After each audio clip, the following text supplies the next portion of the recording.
Hi friends, welcome to my channel good food better mood. आज की recipe strawberry से बनने वाली एक हेल्दी, टेस्टी और बहुत ही क्विक रेसिपी है, जिसे बना करके आप 1 से 2 साल तक रख दीजिए, ख़राब नहीं होगी।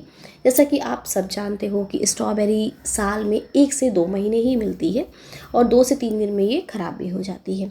और इस तरीके से अगर आप भी स्ट्रॉबेरी की रेसिपी बना लेते हो तो आप भी पूरे साल आराम से स्ट्रॉबेरी का इस्तेमाल कर सकते हो। और एक रेसिपी से आप अलग अलग चीज़ें बना सकते हो, जैसे strawberry pudding, strawberry shake, strawberry ice cream. जैसे कभी कभी शाम को बच्चों को भूख लगती है या टिफ़िन में भी हमें समझ में नहीं आता कि आज हम क्या दें, या तो हमारी तबीयत ख़राब होती है तो रोटी या ब्रेड में आप इसे स्प्रेड करके दे दीजिए। बच्चे बहुत जल्दी से फिनिश कर देते हैं क्योंकि उनको मीठी चीज़ें बहुत जल्दी पसंद आती हैं। और इस रेसिपी को बनाने के लिए किसी भी प्रिजर्वेटिव का इस्तेमाल नहीं हुआ है, ना तो फूड कलर का इस्तेमाल हुआ है, ना किसी केमिकल का इस्तेमाल हुआ है। घर की 2 से 3 चीज़ों से हमने इस रेसिपी को रेडी किया है। तो चलिए देर नहीं करेंगे, आज की बहुत ही ज़्यादा हेल्दी, टेस्टी, क्विक रेसिपी को बनाना स्टार्ट करेंगे। आज की रेसिपी स्ट्रॉबेरी से बनने वाली है, तो हमें ढेर सारी स्ट्रॉबेरी चाहिए।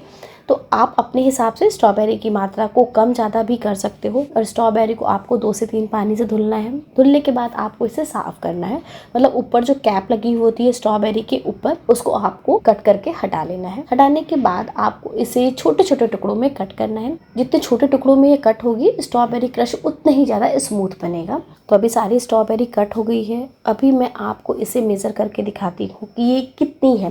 देखिए, अगर हम सारी चीज़ें मेज़र करके डालेंगे तो आपको भी आसानी रहेगी क्या चीज़ कितनी मात्रा में डालनी है।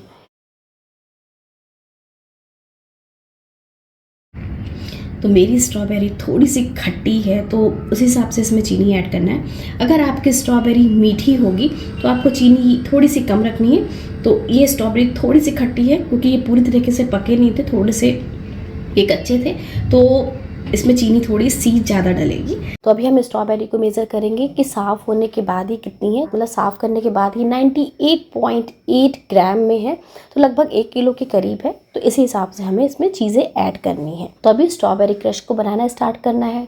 तो कढ़ाई लेनी है, कढ़ाई में घी या ऑयल नहीं डालना है और कढ़ाई बिल्कुल हल्की गर्म होनी चाहिए। गैस की फ्लेम को लो कर दीजिएगा और स्ट्रॉबेरीज को इसमें डाल देना है। डालने के बाद आपको इसमें चीनी ऐड करनी है। तो मेरी जो स्ट्रॉबेरी थी वो थोड़ी सी खट्टी थी, तो मैंने इसमें 1 कप और 3/4 कप और अगर आपकी स्ट्रॉबेरी बिल्कुल सॉफ्ट है, बिल्कुल रेड है और खाने में मीठी है, तो आप 1.5 कप के करीब इसमें चीनी डालिएगा। सारी चीज़ें हम मेज़र करके ही डाल रहे हैं, क्योंकि मेज़र करके डालने से अगर आप कम स्ट्रॉबेरी से ये रेसिपी बना रहे हो तो आपको आसानी रहेगी चीज़ों को बनाने में। तो यहाँ पर 1 कप और 3/4 कप चीनी डाल दी। गैस की फ्लेम को मीडियम कर दीजिएगा चीनी डालने के बाद, और जैसे कि चीनी जल्दी मेल्ट हो जाएगी। तो जब तक का चीनी मेल्ट हो रही है तब तक आपको और चीज़ें रेडी कर लेनी है। जैसे कि यहाँ पर मैंने एक बोल में 1/4 कप के करीब पानी ले लिया। 1 चम्मच कॉर्नफ्लावर ऐड करना है, मिक्स करना है, अच्छे से मिक्स करिएगा जिसमें इसमें गांठें वगैरह ना रहे।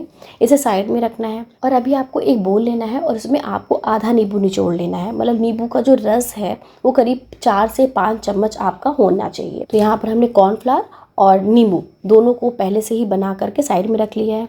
तो 5 से 7 मिनट हो गए थे।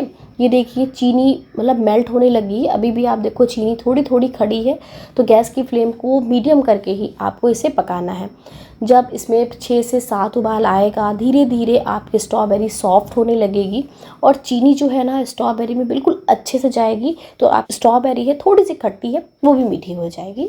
तो गैस की फ्लेम को लो टू मीडियम करके करीब 5 से 7-8 मिनट तक आप इसे पकाइएगा, या तब तक पकाइएगा जब तक कि स्ट्रॉबेरी सॉफ्ट ना हो जाए। ये धीरे धीरे सॉफ्ट होने लगी है। तो यहाँ पर मैंने मैशर ले लिया है। मैशर से थोड़ा थोड़ा सा हम इसे प्रेस कर देंगे, जिससे कि आपका स्ट्रॉबेरी क्रश बहुत ही ज़्यादा क्रीमी बनेगा। तो करीब 7 से 8 मिनट हो गए हैं इसे पकाते हुए।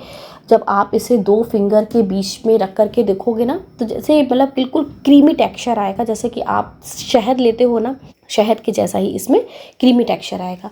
बस इस टेम्परेचर पे आपको इसमें जो आपने कॉर्नफ्लावर की स्लरी बना करके रखी थी वो डाल दीजिएगा। गैस की फ्लेम को आपको मीडियम ही रहने देना है और जैसे ही आप स्लरी को डालोगे आपको नीचे से चलाते रहना है। जैसे ही आप इसे मिक्स करोगे करीब 1 से 1.5 मिनट में ही आपका स्ट्रॉबेरी क्रश जो होता है वो थिक हो जाएगा।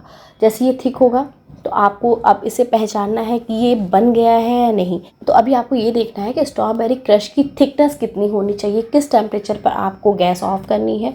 तो अभी देखिए आपका जो स्पैचुला है उसको हमने उल्टा कर दिया। करने के बाद आप इसे फिंगर से मतलब एक निशान बना करके देखिएगा, अगर वो नीचे की तरफ बहता नहीं है तो आपका स्ट्रॉबेरी क्रश बन करके रेडी हो गया है। इसकी थिकनेस बिल्कुल परफेक्ट है। गैस से आपको इसे हटाना है। हटाने के बाद आपने जो नींबू निचोड़ करके रखा था वो आपको इसमें डाल देना है और मिक्स कर लेना है। नींबू डालने से जो चीनी की जो मिठास है ना वो बैलेंस होती है और स्ट्रॉबेरी क्रश थिक नहीं होता है। अगर आप फ्रिज में भी रख दोगे ना तो वो थिक नहीं होगा और ख़राब भी नहीं होता है नींबू डालने से। तो नींबू इसमें ज़रूर ऐड करिएगा। डालने के बाद आपको इसे मिक्स कर देना है। मिक्स करने के बाद आपको इसे एक कांच के जार में डाल करके रख देना है और जब ये ठंडा हो जाएगा तो आपको इसको फ्रिज में डाल देना है। इस तरीके से बहुत ही आसान तरीके से आप भी घर पे 300-400 वाली स्ट्रॉबेरी क्रश को घर पे बनाइए, बिना किसी प्रिजर्वेटिव के, बिना किसी केमिकल के आप बनाइए और साल 2 साल तक आप इसे फ्रिज में रख दीजिए। और जब भी आपको कुछ भी बनाना हो, केक, पुडिंग, आइसक्रीम, शेक, जो भी बनाना हो, आराम से बनाइए और बिल्कुल भी आपको सोचना नहीं पड़ेगा कि इसमें केमिकल है, प्रिजर्वेटिव है, बच्चों को दे या ना दे। बेहिचक आप इस रेसिपी को बना सकते हो। बहुत ही ज्यादा हेल्दी है, टेस्टी है, आसान है। तो